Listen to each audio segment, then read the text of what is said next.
इस teaching add का नाम है विंडो। विंडो मीन्स यहाँ देखिए विंडोज़ बनी हुई हैं और दो बच्चे इसमें खेल के सीख सकते हैं। लर्न विथ फन, खेल खेल में तालीम का नज़रिया इस टीचिंग एड के ज़रिए हम बहुत अच्छे तरीके से पहुँचा सकते हैं। इसका इस्तेमाल करना है। एक बच्चा यहाँ पे, एक बच्चे की विंडो ये रहेंगी और एक बच्चे की विंडो ये रहेंगी। जब बच्चा अपनी विंडो ओपन करेगा तो यहाँ पे उसे एक नंबर दिख रहा है 484।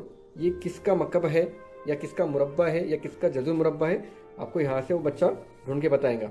उसके बाद अगर उसको बच्चे का आंसर सही आया तो कागज़ पे वो 2 पॉइंट अपने नाम के आगे लिख लेगा। फिर दूसरा बच्चा यहाँ से अपना क्वेश्चन खोलेगा, अपनी विंडो खोलेगा तो यहाँ पे उसको 13 का स्क्वायर दिख रहा है। 13 का स्क्वायर यहाँ से उसे ढूंढना है। अगर उसने सही ढूंढ लिया तो 2 मार्क्स उसके नाम के आगे लिखे जाएंगे। अगर गलत ढूंढा है तो 0 मार्क्स लिखा जाएगा। कुछ विंडोज़ में हमने कुछ नहीं लिखा है एक फ़न के लिए, जैसा उल्लू बनाया मैंने यहाँ लिखा हूँ और यहाँ भी लिखा हूँ मैंने, अरे वाह गलत। तो इस तरह की भी आप मज़ाहिया बातें इसमें लिख सकते हैं। बच्चे इस विंडो का इस्तेमाल करके खेल सकते हैं और पढ़ भी सकते हैं। देखिए ये मैथ्स के लिए था। इस तरह इंग्लिश के लिए भी जो क्वेश्चन आंसर हम देते हैं बच्चों को, इंग्लिश में ऊपर क्वेश्चन दे दीजिए, आप उसके अंदर आंसर दे दीजिए। बच्चे क्वेश्चन आंसर ढूंढ के यहाँ से लिख सकते हैं और घर में बैठे बैठे बच्चे खेल भी सकते हैं और इस तरह सीख भी सकते हैं। देखिए ये ब्लैंक है, इस तरह आप बना के बच्चों को दे सकते हैं ब्लैंक। ये अंदर मैंने अभी कुछ नहीं लिखा हूँ। इसको बनाने के लिए मैं देखिए मेरा रजिस्टर आपके सामने शेयर कर रहा हूँ।